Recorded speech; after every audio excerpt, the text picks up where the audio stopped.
आज झारखंड हमारे लिए खनिज संपदा वरदान या अभिशाप बन गई। खनिज संपदा की लूट की छूट कहाँ से और किसके माध्यम से होती है सब जानता है। कहाँ से पैसे चलते हैं और कहाँ पर पैसे पहुँचते हैं। राज्य की दुर्दशा में झारखंड मुक्ति मोर्चा और कांग्रेस जिम्मेवार है। रघुवर दास के सरकार में जितने पैसे आते थे उससे ज़्यादा पैसे मिल रहे हैं राज्य की सरकार को। आज तो जीएसटी के माध्यम से मोदी जी ने दिखाया है कि ये सरकार गरीबों का है। जनता को राहत देने के लिए जो पेट्रोल डीजल है जिस पर ये इतना जबरदस्त रॉयल्टी लेते हैं, पैसा देते हैं, राज्य का जो शेष होता है उसकी कटौती कर दे। जो खनिज संपदा है उसकी लूट में जो छूट दी गई है इसको रोक दे। इसी की रॉयल्टी से, इसी के टैक्स से राज्य की सरकारें चलेगी। ये तो घोषणा मुख्यमंत्री की तरह घोषणा किया यार, आज एक भी काम जमीन पर नहीं उतर पा रहा है। अरे इनकी स्थिति तो ऐसी होगी, झारखंड की वेतन देने के लिए पैसे नहीं होंगे इनके पास। साल भर के पैसे आ सकते हैं, राज्य के राजस्व में भी आएगा, केंद्र सरकार के पैसे। लेकिन इस प्रकार का काम क्यों नहीं करते?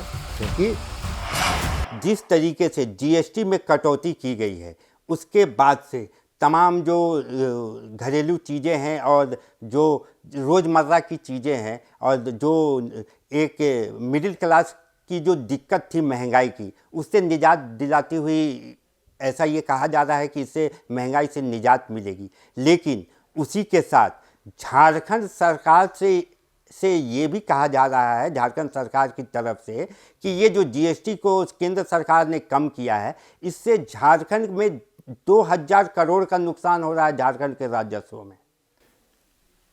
आलोचना करने के लिए आलोचना, यही तो ठगबंधन सरकार की नीयत है। कोई 2000 करोड़ नहीं, इनको कांग्रेस के कालखंड में जितने पैसे राज्य को आते थे, रघुवर दास के सरकार में जितने पैसे आते थे उससे ज़्यादा पैसे मिल रहे हैं इनको राज्य की सरकार को। थोड़ा इनको भी दिल बड़ा करना चाहिए। जनता को राहत देने के लिए जो पेट्रोल है, डीजल है, जिस पर ये इतना जबरदस्त रॉयल्टी लेते हैं, पैसा देते हैं, राज्य का जो शेष होता है उसकी कटौती कर दे और कटौती करें।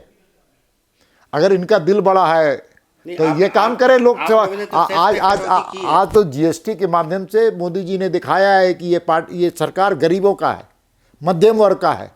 हेल्थ सेक्टर में पूरी तरह से एक बड़ी सुविधा देने का काम किया है, एजुकेशन सेक्टर में देने का काम किया है। हेल्थ सेक्टर आपको कई ऐसी चीज़ें हैं जो दैनिक जीवन में काम आती है, रोज़मर्रा की चीज़ें, उसको कम करने का काम किया। पैसे कम होगा, सस्ती होगी। थोड़ा ये भी दिल दिखाया ना कि पेट्रोलियम में जो पैसे नहीं है तो राजस्व को खड़ा करें। आप पैसा नहीं देगा तो आप घोटाले करने के लिए पैसे हैं। अरे इनकी स्थिति तो ऐसी होगी, झारखंड की वेतन देने के लिए पैसे नहीं होंगे इनके पास। और इसका मूल कारण है कि वित्तीय अराजकता। ये घोषणा क्या किए थे चुनाव में महिला योजना क्या है, मैया सम्मान योजना का कल ही उसके 900 करोड़ रुपए उन्होंने मैया सम्मान, सारे पैसे को मैया सम्मान योजना में किया। आज हम भी बिहार में चुनाव में जा रहे हैं, लेकिन हम लोगों ने अनाप शनाप घोषणा नहीं किया है। हम जानते हैं कि राज्य के राजस्व में कितना बड़ा भार पड़ता है, आने वाले दिन के लिए कितनी बड़ी सरकार के लिए चुनौती होती है। ये हम लोगों ने देखा है, अनुभव किया है। ये तो घोषणा मुख्यमंत्री की तरह घोषणा किया यार, आज एक भी काम जमीन पर नहीं उतर पा रहा है। अपने राज्य का राजस्व में नुकसान हो रहा है, खनिज संपदा की लूट हो रही है, खनिज संपदा का रॉयल्टी नहीं हो रहा है। अरे इनको पैसा चाहिए तो एक ही काम करना चाहिए कि जो खनिज संपदा है उसकी लूट में जो छूट दी गई है इसको रोक दें।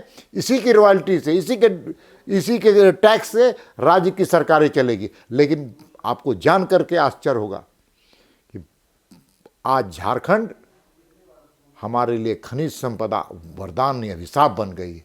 किस प्रकार से माफियाओं के द्वारा खनिज संपदा की लूट की जा रही है, जिसका राज्य के राजस्व को नुकसान हो रहा है, देश के केंद्रीय सरकार को राजस्व को नुकसान हो रहा है।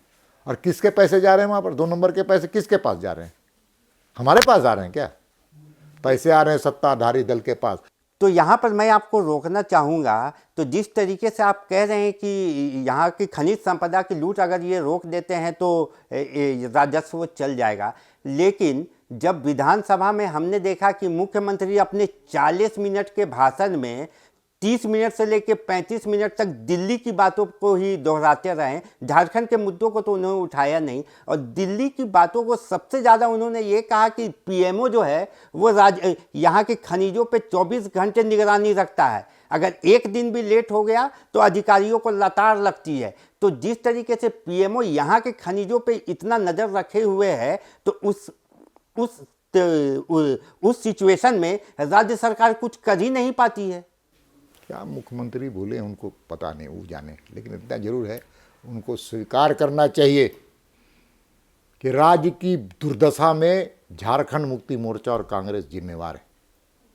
उनको स्वीकार करना चाहिए कि राज्य के राजस्व में बढ़ोतरी नहीं हो रही है। उनको स्वीकार करना चाहिए कि वित्तीय अराजकता है और वित्तीय अराजकता के वो जिम्मेवार हैं, और उनको ये स्वीकार करना चाहिए कि राज्य के राजस्व को बढ़ाने में अगर कोई सबसे ज़्यादा अवरोध पैदा कर रहा है तो ये सरकार कर रही है। इसके कई उदाहरण मैं दे दूंगा।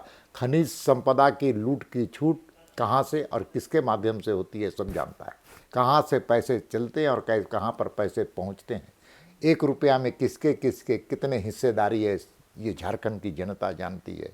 मैं उदाहरण देना चाहता हूँ। राज्य के मुख्यमंत्री हैं, सम्मानित मुख्यमंत्री हैं, हमारे भी मुख्यमंत्री हैं, इस राज्य के मुख्यमंत्री हैं। आज चले जाइए चिड़िया में, आयरन ओर का फाइंस जमा है पहाड़ों की तरह, पहाड़ की तरह। वहाँ पर प्रदूषण का मूल कारण बना हुआ है वो।